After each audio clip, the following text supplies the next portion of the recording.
Ir augusts, saule brien uz rudens pusi, jau kvieša lauki ar dievu sāk māt, un stārķu bari nemanāmi klusi dodas prom, lai atgrieztos un būtu klāt.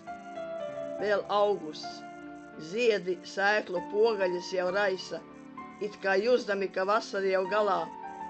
Arī ābelīte savu ražu kaisa, slēpdamās tur aiz sēta žoga. Tikai taurenīts uz spārnu galiem vēl atnes atmiņas no vasaras, un stāsta tas par pavasara paliem un augstās ziemas ledus asaras.